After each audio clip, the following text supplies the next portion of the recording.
Hi, everybody.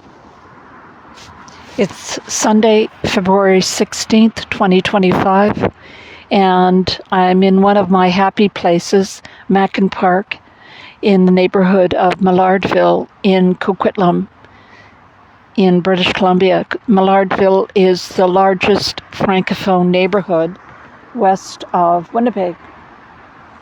So I just went to Mass, and I noticed the church was packed for some reason.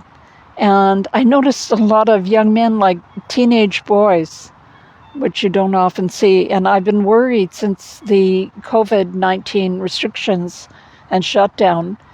The church was about half full. I go to the 5 o'clock Sunday Mass at Our Lady of Fatima Church. But tonight, the church was packed. There was standing room only. There were people standing. So I don't know what's happening. I don't know if it's Donald Trump's threat to annex Canada and make it the 51st state that is frightening everybody. It's only when you are about to lose something that you realize how precious it was. I was thinking of, I watched the hearing in Federal Court of Canada on Friday, where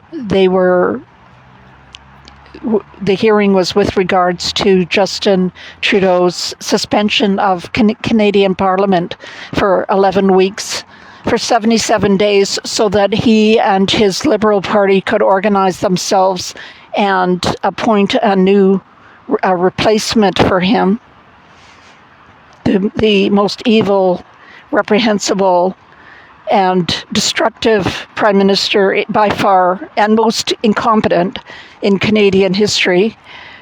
Justin Trudeau has presided over the extrajudicial deaths by state-paid doctors and nurses of 60,000 Canadians, innocent Canadians, as so-called medical assistants in dying. He's made it the culture of Canada. Killing innocent, vulnerable people is his culture. Of course, he increased his wealth as Prime Minister from $7 million to $97 million. That's a conservative estimate. And anyways, I was thinking about the hearing on Friday and how it touched me. And I had posted a little promotion of it on YouTube. And it got by far the most views I've ever had. Like usually about 4 or 5 people watch my YouTube videos, but I keep on putting them up there.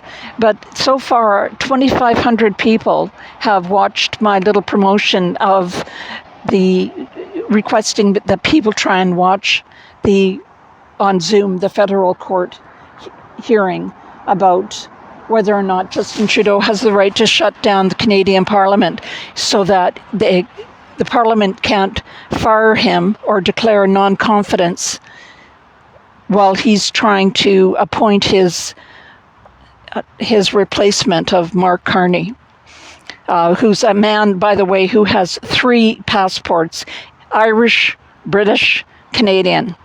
Yeah, talk about somebody with divided loyalties. Servant of many masters.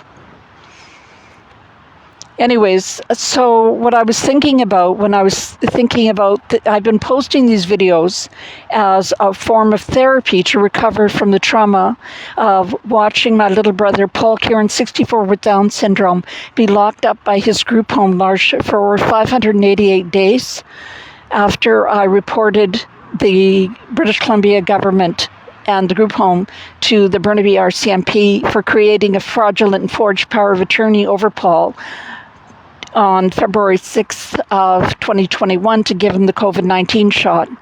And the government of BC appointed my 82-year-old Catholic nun sister who left home when Paul was born, who had only met him a few times over the course of his life, as his, and who resides 4,000 kilometers away in a convent in Northern Ontario, as his substitute decision maker.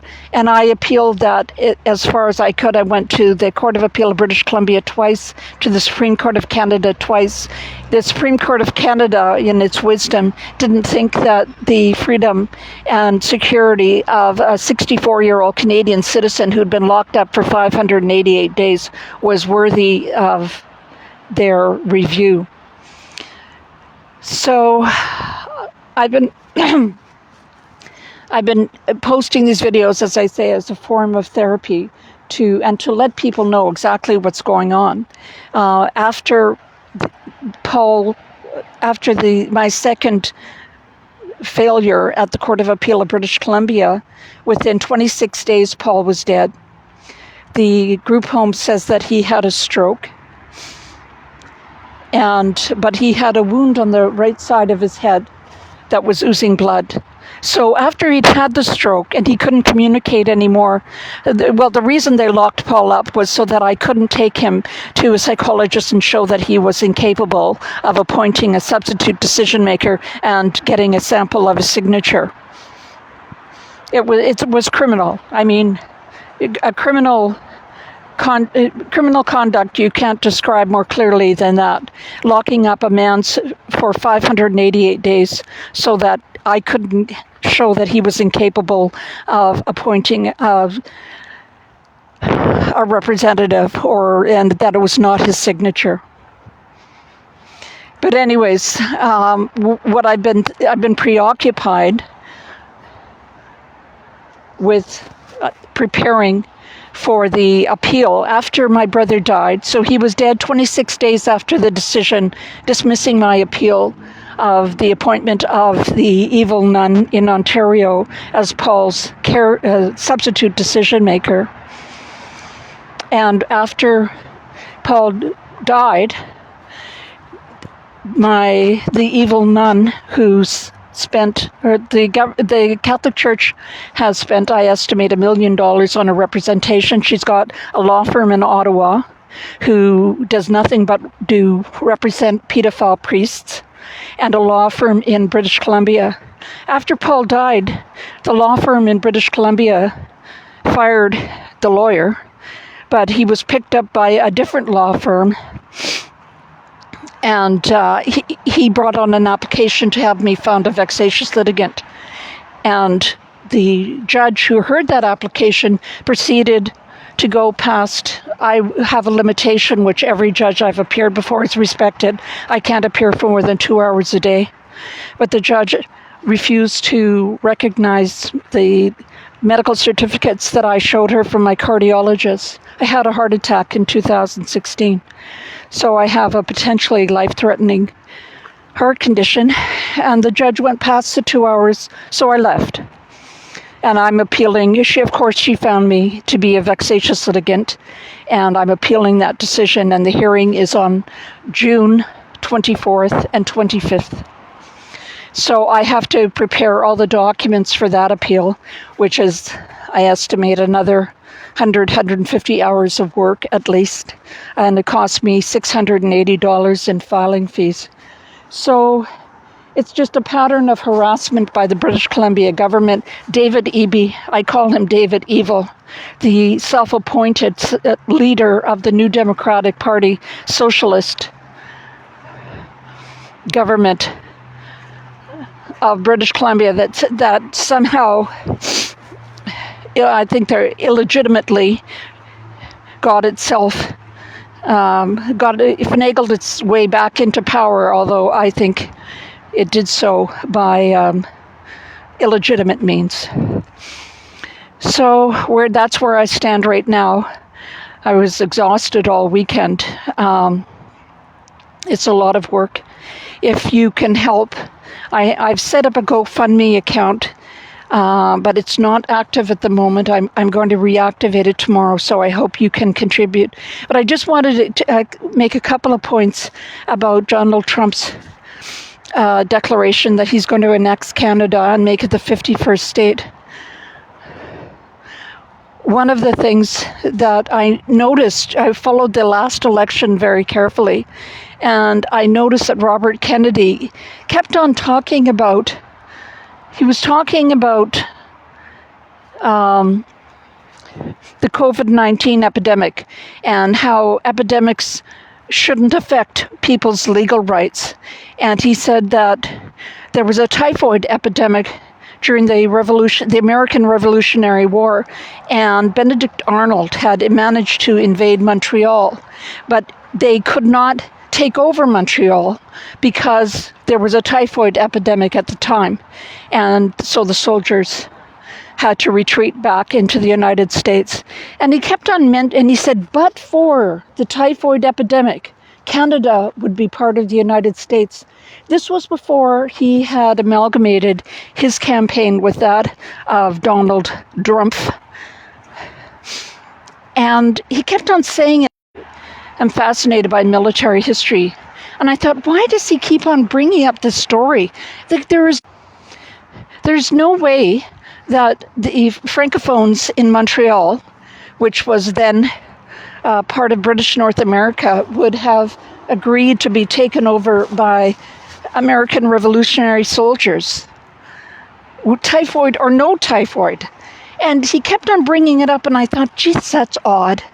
And then right before, in the last week or few weeks or so, when he was before Congress to be approved as the head of health services in the United States, his cousin, John F. Kennedy, President John F. Kennedy's daughter, only surviving relative, came out and very strongly said, Robert Kennedy is a dangerous nut. He used to show off by putting mice and baby birds in a blender for their other cousins to feed to his hawks and falcons.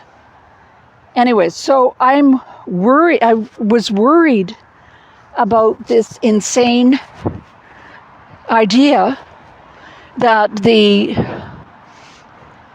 demented Donald Trump has got in his mind that he's going to take over Canada.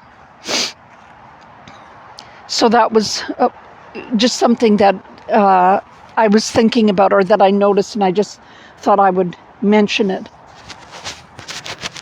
And the other thing I was thinking about as I was watching the hearing about whether or not Justin Trudeau had the right to prorogue, to suspend our Canadian Parliament for 77 days, 11 weeks, the longest period of time in history, and the second time that he's done it for his own purposes.